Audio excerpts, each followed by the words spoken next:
Thames.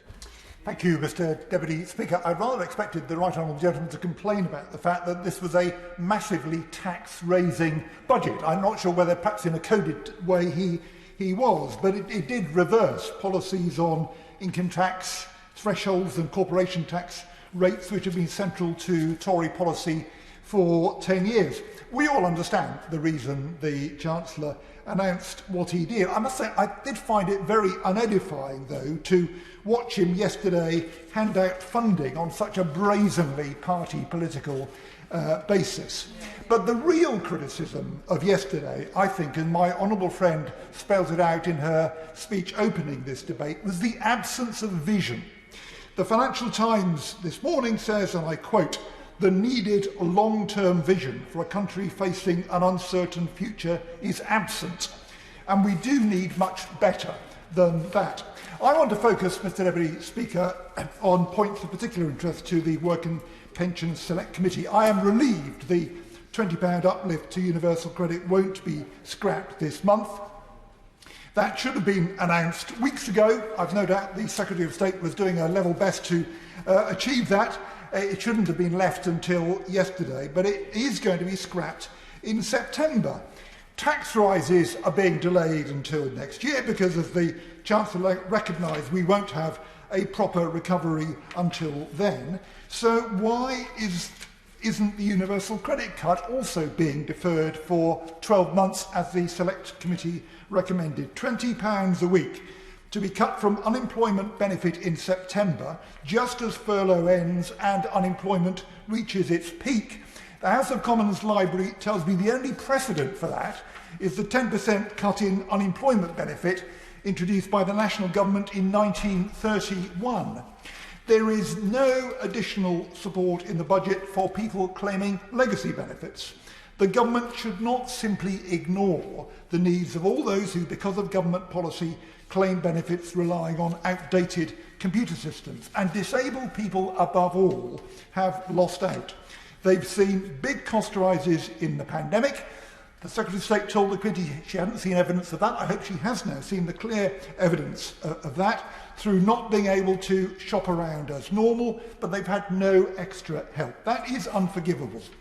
The previous Work and Pensions Committee welcomed the commitment in 2019 to new statistics for measuring poverty based on work by the Social Metrics Commission.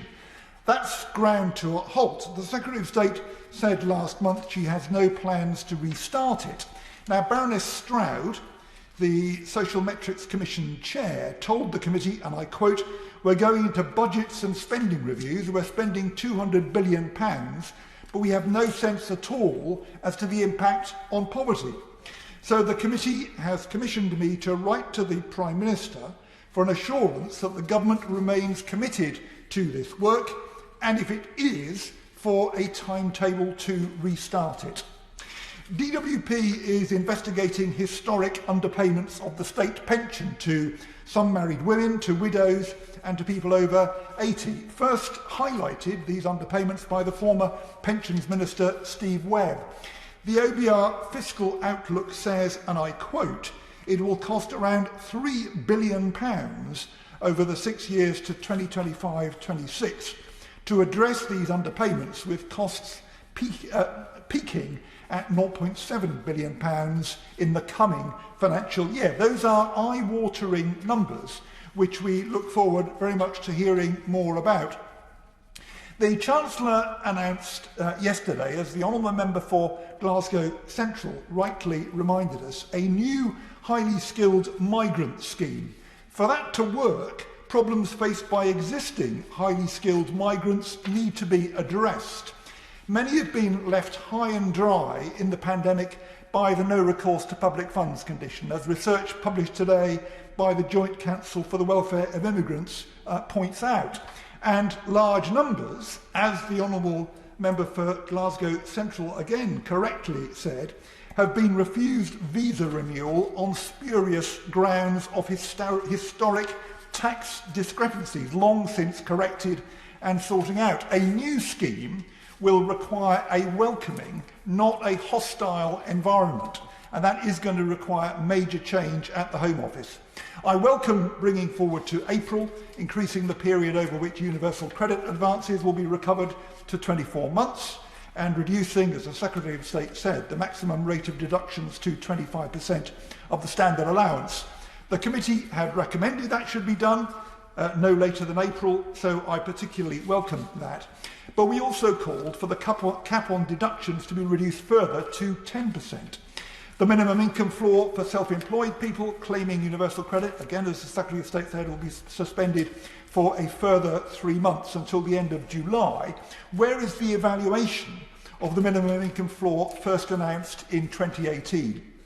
The Red Book announced investment to tackle welfare fraud and error. Well, fraud and error is at the highest level ever recorded for a DWP benefit with universal credit.